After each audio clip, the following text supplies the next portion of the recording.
Hi guys, so with the X Factor live shows just around the corner, I want to reminisce and take a look back at the previous years and look at what makes the shows so special. So in this video I'm going to be talking about the judges and the celebrity performers. So if we go right back to the start, in Series 1 we only had 3 judges. We had Sharon Osbourne, Louis Walsh and of course Simon Cowell. And we had these same judges throughout Series 1, 2 and 3. And if you look at Simon, I mean his hair just hasn't changed. I don't know what he's doing. He needs to get a new stylist or something. It's been 12 years now. I think he needs to do something with it a bit. It just looks like a pineapple or something. It's just, what are you doing, Simon? And when I think back to these years, most of what I can remember really is like Louis and Sharon arguing a lot and having laughs and different things. Their relationship is just weird. And let's not forget, of course, when Sharon threw the water over Louis. I'm sure that happened like more than once as well, I don't know. So in Series 4 we had the introduction of Danny Minogue, and I thought this was quite cool to add like a 4th judge, because then they split the younger category into boys and girls, so then they had 4 categories in total. And this kind of led to there being more people in the live shows eventually, because as you know it started off with about 8 or 10 and then it went to 12, and then one year they had 16, and they just changed it up a bit each year. Also in Series 4, if you remember, there was some controversy because Louis actually got fired, I think, and Brian Friedman took over temporarily, but he wasn't that good. I don't know what happened. They got rid of him and Louis actually came back, which is quite funny, but yeah. And then we move on to 2008 where we have Series 5 and Sharon has left, and now we have Cheryl, and it was just the best 3 years ever. We have the same panel for Series 5, 6 and 7, which is Danny Minogue and Cheryl and of course Louis and Simon. Apart from in Series 7 where Danny was pregnant at the start and they had a load of guest judges, and do you remember that time with Natalie and Bruglia, and there was that brat who was like, who are you? I mean that girl was torn or something.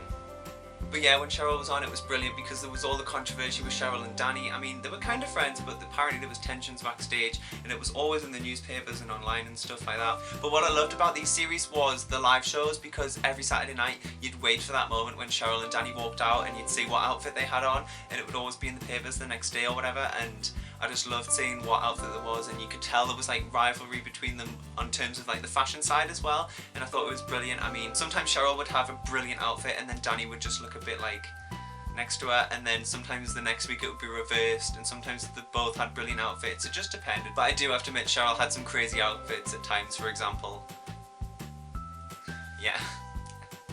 I remember that last one though, seriously, like it was on the show and everyone was just couldn't even concentrate looking at it. It was just these weird dishes. It was like, what the hell is this? Fashion. However, she has had some absolutely stunning outfits as well.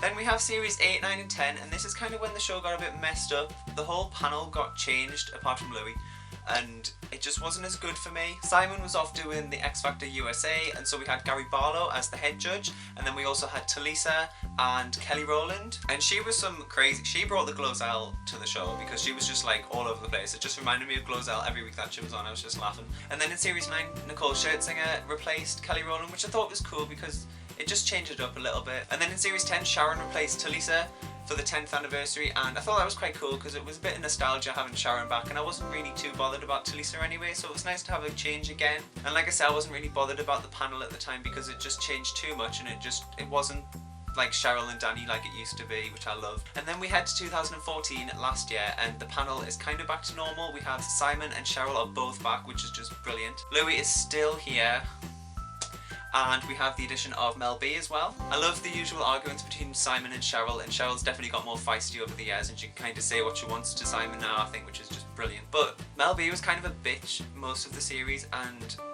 don't get me wrong, I'm a huge Spice Girls fan, but like throughout the whole series she just kind of was nasty the whole time, and it kind of wore you down towards the end, and I was kind of glad when she left after 1 year. Anyway, so this year I'm absolutely loving the panel. We have Simon and Cheryl. Louis is gone. Not only did he totally mismanage Girls Aloud, he's just a total tool. I mean, Simon! And the new additions to the panel, we have Rita Ora and Nick Grimshaw, and I think this is brilliant because for the first time we finally have harmony on the panel, and they all get along. And I know the papers are saying, oh well, they get along too well, we need arguments, but it's just nice and refreshing to see them all get along, and you can just tell there is genuine harmony between them. I know people are saying, what does Nick bring? But I think he's fun and he brings laughter to the show, so there. Can't wait to see the live shows and see how they're going to act together, and the outfits as well, of course. Will there be competition between Cheryl and Rita? I guess we'll have to wait and see. It's not too long until the live show, so it's very exciting. Now, onto the celebrity performers. I love this part of the live shows. It's great seeing who's going to be on, and if someone's got new material coming out, they're pretty much guaranteed that they're going to be performing on it at some point. So in terms of my most favourite and memorable celebrity performances, I'm going to go up in date order. So starting with 2007, we have Leona Lewis with Bleeding Love. She had just won the previous year and finally has her album coming out with this as the lead single. And this performance was brilliant. I just loved everything about it. She sounded amazing, and that vocal at the end was epic. I love the whole white curtains hanging down. The whole performance just looked stunning. She is the official X Factor winner in my eyes. And that performance just proved that she wasn't going anywhere unlike the previous winners. So sticking with 2007, we have my favourite girl band, Girls Aloud, performing my favourite song of all time, Call the Shots. Now this performance just shows how well they can sing live. I love their vocals. Nadine just slays it, as always.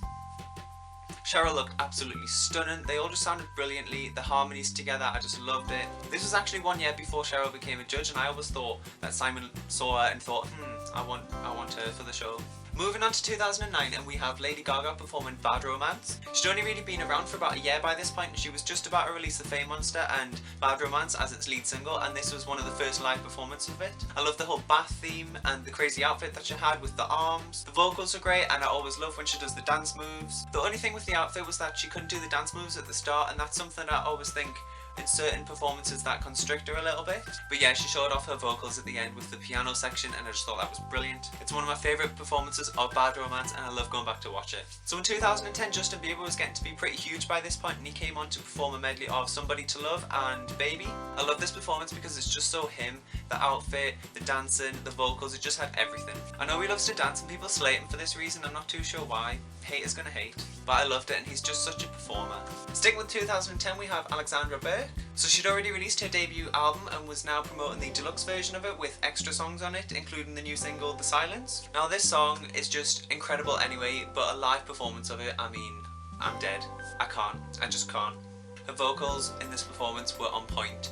It was just incredible.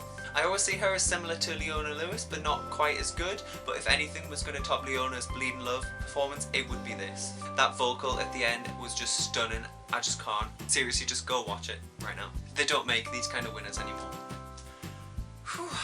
Back to Lady Gaga now, and in 2011 she performed Marry the Night in a chapel with a crazy headless person on top of her.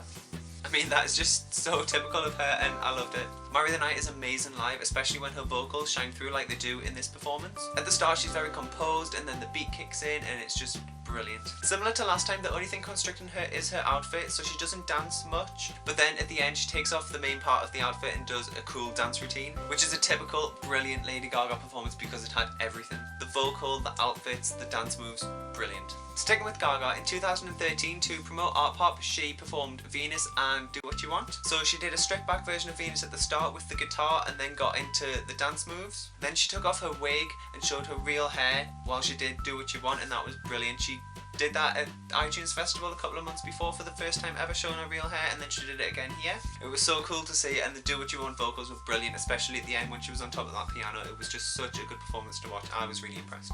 And finally we have Cheryl. So she performed Fight for This Love for the first time ever in 2009, and she was very nervous about this because it was her first time performing live as a solo artist, especially on a show that she's a judge on. But everyone was talking about the performance. I mean, the outfit was cool and she had the crazy trousers, but people were complaining, saying she didn't sing live and it wasn't very good, etc. And I just want to speak about that really quickly for a moment because it really annoys me when people say that they don't sing live, because they do sing live. But to put on a performance and dance while singing is hard. Most people have the backing track playing, especially during the chorus when they're dancing, but they do sing live. And they put on a show, which is the most important thing, to be honest. It looks and sounds great.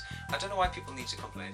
But moving on from that, what I actually want to talk about is Cheryl's performance last year on the show with I Don't Care. I love this performance. It's actually one of my favourite performances that she's done. It sounded brilliant. She's definitely developed as a singer as the years have gone on. I love the white outfit. It was brilliant. The dance moves, she just didn't care. She was just like, you know what, right, this is what I'm going to do. And if you don't like it, well, fuck you. Vocally, I do think it was actually really good, especially for Cheryl. I was really impressed. So yeah, that's all of the live performances that I want to talk about, and of course the judges as well. It's just been a great run so far. I really enjoyed it as a big fan of the show. I wonder who's going to be performing on the live shows this year. Let me know who you think might be performing this year in the comments below. Justin Bieber might perform What Do You Mean? Nick Jonas might perform, Little Mix, Demi Lovato, Rita Ora will probably perform. We'll just have to wait and see. It'll be really exciting.